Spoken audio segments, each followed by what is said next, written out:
فرمایا لقد جاءکم رسول من انفسکم عزیز علیہ ما عنتم حریص علیکم بالمؤمنین رؤوف الرحیم۔ لوگوں پیغمبر کس قدر حریص ہے، اس پیغمبر کی حرص کتنی زیادہ ہے۔ نہ رات دیکھتے ہیں، نہ دن دیکھتے ہیں، نہ دھوپ دیکھتے ہیں، نہ اندھیرا دیکھتے ہیں، ہر وقت امت کی بھلائی میں، اپنی امت کی خیر خواہی میں لگے ہوئے ہیں۔ اپنوں کے پاس بھی جا رہے ہیں، غیروں کے پاس بھی جا رہے ہیں۔ حریص علیکم بالمؤمنین رؤوف الرحیم۔ تڑپ یہ ہے، ذوق یہ ہے، خواہش و تمنا امنگ یہ ہے، فکر یہ ہے کہ میری امت کا ہر بندہ جنت میں جانے کا حقدار بن جائے۔ کبھی منافقوں کے پاس جا رہے ہیں، کبھی جو ہے مشرکین کی مجلس کے اندر، کبھی طائف کے میدان کے اندر، کبھی عیسائیوں کے پاس، کبھی یہودیوں کے پاس، جگہ جگہ جا کر دعوتیں دے رہے ہیں۔ اللہ کریم نے فرمایا تحرص علی ہداہم فإن اللہ لا یہدی من یضل وما لهم من ناصرین۔ کہیں اللہ کریم فرماتے ہیں فَلَعَلَّكَ بَاخِعُ نَفْسَكَ، اے پیغمبر لوگوں کی فکر میں اپنے آپ کو ہلاک نہ کر بیٹھنا۔ کہیں اللہ کریم فرماتے ہیں یا ایھا الرسول لا يحزنك الذین یسارعون فی الکفر، اے پیغمبر جو لوگ کفر میں جا رہے ہیں تو ان کے بارے میں غم زدہ نہ ہویا کر، اتنا زیادہ رنجیدہ غم زدہ نہ ہویا کر جو کفر میں جا رہے ہیں، جانے دے ان کی قسمت میں کفر لکھا ہے۔ کہیں اللہ کریم فرماتے ہیں اے میرے پیغمبر انک لا تہدی من احببت ولکن اللہ یہدی من یشاء۔ اے پیغمبر تو چاہتا ہے میرا چچا مسلمان ہو جائے، میرا فلاں مسلمان ہو جائے، لیکن ہدایت اللہ کریم اس کو دے گا جس کو اللہ خود چاہے گا۔ حضرات محترم میں چند واقعات رکھنا چاہتا ہوں، ان واقعات سے اندازہ لگائیں پیارے پیغمبر علیہ السلام۔ اینا پہلا واقعہ آپ کی خدمت میں رکھنا چاہتا ہوں۔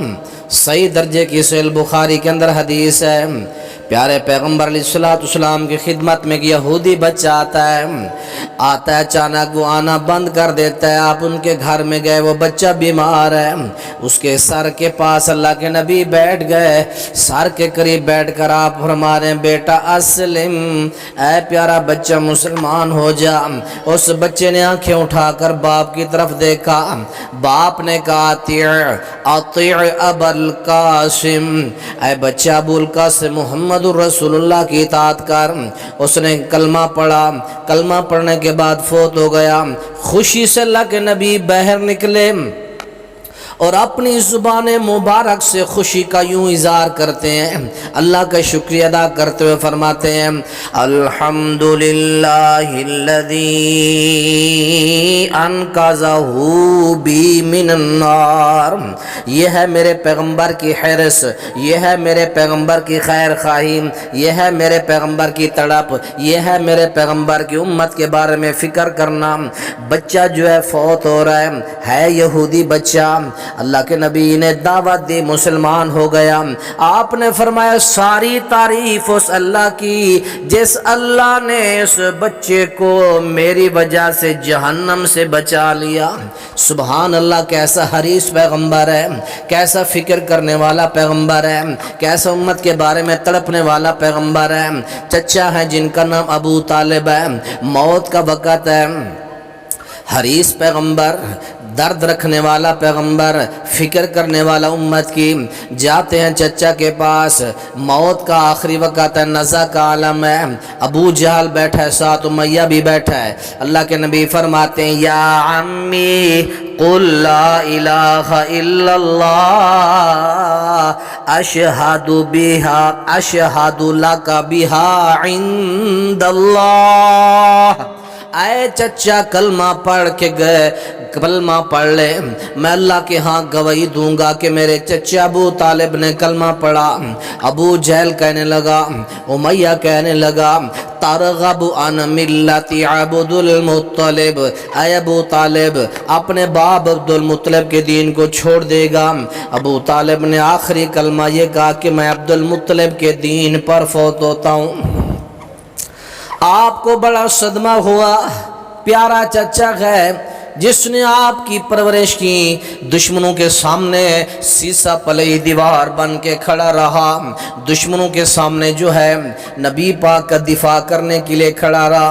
کسی کافر کو جرت نہیں ہے کہ نبی پر حملہ کرے، چچا سامنے دیوار بن کے کھڑا ہے۔ آج چچا جا رہا ہے، کلمہ نصیب نہیں ہو رہا، اللہ کے نبی کو بڑا غم ہوا، فرمایا اما واللہ لاستغفرن لک لما لم انہو عنکا منکا، اللہ کے نبی فرماتا اللہ کی قسم میں اپنے چچا کے لیے استغفار مانگوں گا جب تک مجھے روکا نہ جائے۔ اللہ کریم نے قرآن نازل فرما دیا، فرمایا ما کان للنبی والذین آمنوا ان یستغفروا للمشرکین، نبی کے لیے لائق نہیں ہے کہ وہ مشرکوں کے لیے دعا کریں۔ آئے نا لو دوستو، اب آگے چلیے، میں ایک اور واقعہ آپ کی خدمت میں رکھنا چاہتا ہوں۔ دلائل النبوہ للبہقی کے اندر یہ واقعہ موجود ہے۔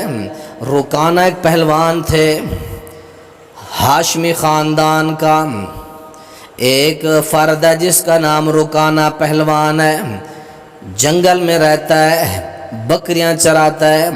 حریص علیکم بالمؤمنین، فکر لے کر، حرص لے کر امتی کو، اس بندے کو دعوت دینے کے لیے چلے گئے، دعوت دین پیش کی۔ رکانہ نے آپ کو دیکھا تو آگ بگولا ہو گیا، کہنے لگا اے محمد صلی اللہ علیہ وسلم اگر تیری میرے ساتھ رشتہ داری نہ ہوتی تو میں آج تجھے مار ہی ڈالتا۔ اللہ اکبر کبیرہ۔ آگے کہتا میرے ساتھ کشتی کرو، جیت گئے تو میں مسلمان ہو جاؤں گا۔ آپ نے کشتی کی، تینوں بار آپ جیت گئے۔ رکانہ نے آگے سے کہا اے محمد بن عبداللہ 30 بکریاں لے لو، واپس چلے جاؤ۔ اللہ کے نبی فرماتے ہیں ابو رکانہ ایسی بات نہیں ہے، میں مال جمع کرنے کے لیے دنیا میں نہیں آیا، مجھے تو تیری فکر ہے کہ تو مسلمان ہو جا۔ انک ان تسلم تسلم، اگر تو مسلمان ہو جائے سلامتی پا جائے گا۔ حضرات رکانہ کلمہ پڑھتے ہیں، مسلمان ہو جاتے ہیں، امت کی بخشش کے لیے دعائیں کرتے ہیں، ہر وقت اسی سوچ میں رہتے ہیں، ہر وقت اسی فکر میں رہتے ہیں کہ میری امت کا کیا ہوگا۔ ایک دن آپ نے 2 آیات تلاوت کی، ربی انہن اضللن کثیرا من الناس، اور دوسری آیت 7ویں پارے سورہ مائدہ کی، ان تعذبہم فانہم عبادک، بارگاہ الہی میں ہاتھ اٹھا کر دعائیں فرمائیں۔ یہ فکر ہے اللہ کے نبی کی، یہ حرص اور آپ کی یہ خیر خواہی ہے۔ اور ساتھ فرماتے ہیں اللہم امتی اللہم امتی وبکا، امت کے فکر میں خوب رو رہے ہیں۔ اللہ نے جبرائیل امین کو کہا جاؤ میرے محبوب سے پوچھو کیوں رو رہے ہو۔ آقا نے امت کے بارے میں اپنی فکر ظاہر کی کہ مجھے میری امت کی بڑی فکر ہے۔ جبرائیل امین نے جا کے اللہ کریم کو جواب دیا، اللہ کریم نے فرمایا جبرائیل اذهب الى محمد فقل ان انا سنرزیک فی امتک ولا نسوءک، اے جبرائیل جاؤ محمد رسول اللہ کے پاس، جا کے ان کو کہو ہم آپ کو آپ کی امت کے بارے میں راضی کریں گے، آپ کو مایوس نہیں کریں گے۔ یہ صحیح مسلم شریف کے اندر یہ واقعہ موجود ہے۔ ان تمام دلائل واقعات سے معلوم ہوتا ہے کہ اللہ کے نبی علیہ السلام سراپہ رحمت ہیں، پیغمبر علیہ السلام امت کے کتنے بڑے خیر خواہ ہیں۔ اللہ جس طرح ہمارے پیغمبر ہماری خیر خواہی چاہتے تھے، ہمارے پیغمبر چاہتے کہ میری امت کا ہر فرد جنت میں جانے والا بن جائے، یہ سوچ یہ فکر اللہ ہمیں بھی عطا فرمائے تاکہ ہم بھی اپنے مسلمان بھائیوں کے لیے یہ درد رکھیں، یہ حرص رکھیں کہ ہمارے سارے لوگ، ہمارے علاقوں والے، ہمارے بستیوں والے، ہمارے چکوک والے، ہمارے اپنے پرائے بیگانے سب اللہ کی جنت کے حقدار بن جائیں، جہنم سے بچ جائیں۔ اللہ تعالیٰ ہم سب کو یہ فکر نصیب فرمائے۔ السلام علیکم ورحمۃ اللہ وبرکاتہ۔